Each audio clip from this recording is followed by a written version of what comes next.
বিশ্বনবী পাগলের মতো একবার হাউজে কাউসারে যাবেন, একবার সিরাতে যাবেন, একবার পুলসিরাতের দিকে, একবার হাউজে কাউসারের দিকে পাগলের মতো দৌড়াতে থাকবেন।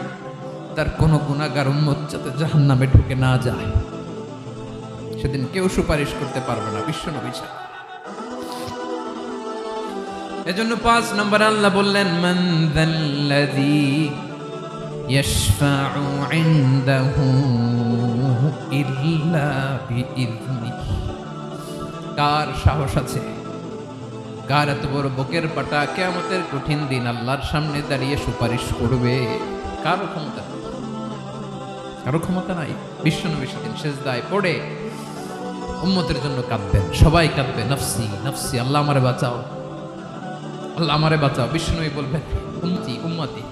বিশ্বনবী আমার জন্য কাঁদবেন, আপনার জন্য কাঁদবেন, আমাদের জন্য সেদিন কেঁদে কেঁদে জাহান্নামের দরজায় দাঁড়িয়ে আমাদেরকে টেনে টেনে জান্নাতে ঢুকাবেন। এজন্য এই বিশ্বনবীর ভালোবাসা যেন আমাদের হৃদয়ে ভরপুর থাকে। আমার ভাইয়েরা, প্রতি শুক্রবার বিশ্বনবীর উপরে বেশি বেশি যেন আমরা দুরূদ পড়ি। আমরা যখন বিশ্বনবীর সালাম দেই, দুরূদ পড়ি,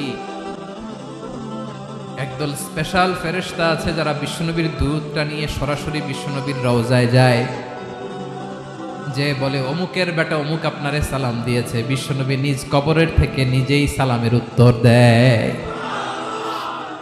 বিশ্বনবীর ভালোবাসা যেন আমাদের হৃদয়ে থাকে, বিশ্বনবীর সুন্নাহ দিয়ে যেন আমাদের জীবনটাকে সাজাই। পারা যাবে ইনশাআল্লাহ। বিশ্বনবীর ভালোবাসা ছাড়া কেউ জান্নাতে ঢুকতে পারবে? বিশ্বনবীর পক্ষে আমরা বলবো, বিশ্বনবীর পক্ষে আমরা লিখবো, বিশ্বনবীর জন্য আমরা আমাদের কলিজার রক্ত বিলিয়ে দিব, ঠিক কিনা বলেন?